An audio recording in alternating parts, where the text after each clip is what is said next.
This will be a response to Stephen's question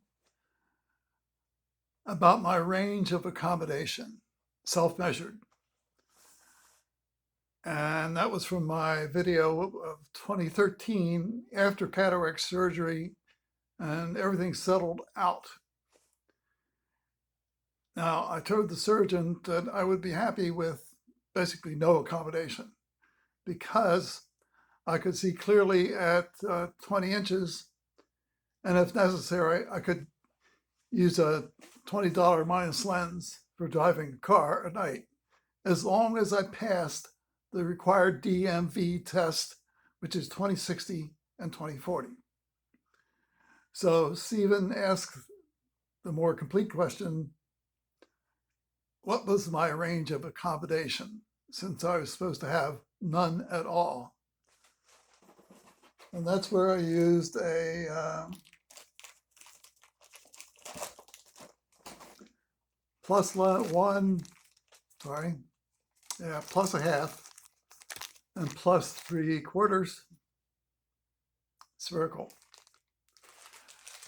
And what I did was look at the Snellen. I had 20/20, put a plus a half, still 20/20, and then a plus 3/4. And that would blur the 20/20 line. So that's a standard objective way to determine my refraction state. I'll say N stop to stop, called a stop position, where I can no longer see clearly in two ranges. So that means I have a refractive state of plus a half. That's how I got it. And the other value was to look at a book. And maybe I can't do this too well. Okay, it's clear at 20 inches. Okay. Pulled in, and where I detect blur. In other words, it's blurry enough so I can tell. And that distance is more like, it's really blurred, of course, is 10 inches. So where you first see in with good light, where you notice blur, for me, that's about 15 inches. I don't claim that. I say where on my cell phone, I get detectable blur at 20 inches, which means my refraction is, the other stop position is, of course, 20 inches or minus 2 diopters. So my range of accommodation by that calculation, that method of measurement, is 2.5 diopters, probably a little more.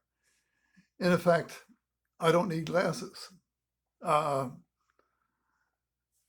conscientiously correct check for 20/20, I'm only required to pass the 20/40 line. If you don't put glasses on yourself, don't wear any glasses at all, the refractive state of both eyes will stay within a half diopter of each other, which is why I don't wear different prescriptions in different eyes. That really does mess up your eyes. Slight head injury. So that is the whole idea of objective self-measurement. Refractive states in that range are not medical. They're simply not medical. They're refractive states of the fundamental eye. If you think that way, you could perhaps understand the idea of prevention. I'm obviously wearing, for 10 years, wearing a plus vernier. And I certainly agree that I self-induced nearsightedness, my habits as a child, as with all children. But parents don't know enough to stop the kid from doing it. I can see a rigorous program of stopping a kid from doing that. This is basically what Rupa Wong says in her videos, social media videos. Don't let your kid do that. It doesn't call the eyes to become defective. but all normal eyes go down that way because they're using the accommodation system to control their refractive state. It's a control system. I realize you don't have control system knowledge or don't understand it, but the person who says doing this doesn't create negative state for the eye is disconnected from science.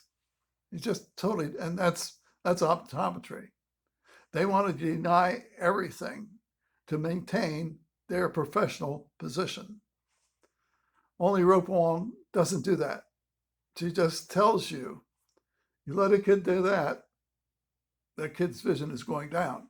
Maybe not in a brutal way that I say it, but she said it in the way of, I'm protecting my children from entering nearsightedness by keeping their nose off the book and using atropine while they still have 20/20.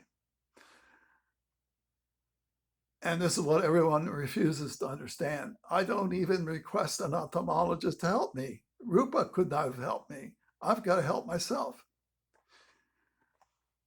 So that's what I mean by stop to stop measurements. The point at where you detect blur through a plus lens and a Snellen, and when you detect blur, moving things in close. In a way, this is what Jake is doing. Steiner. He says, pull up and find the point where it starts to clear, I guess. But the final analysis, to do the job right, I've got to use test lenses. So that is our status now. Don't get me wrong. Optometrists think you want the strongest minus possible. They never offer you a choice. They never talk. They never acknowledge there's a problem with the minus lens. They won't acknowledge there's a problem with kids doing this.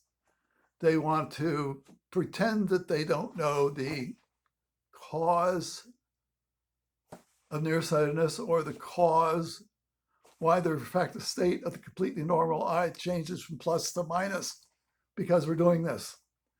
It's a matter of intelligence, perspective, but prevention is truly difficult by any standard. By my stand, by any standards, I don't expect anyone in optometry to help me. I've got to help myself, or I don't get any help at all. So that should clarify how I measure my refractive stop-to-stop refractive range by objective measurements. It's incredible. I never thought I'd get that. I thought I would just be happy if I had 20/20 and needed a plus lens to read. But of course, I'm using a plus lens to prevent myself from getting back into myopia. It's certainly intellectual to say that, to think that, and ultimately to do it.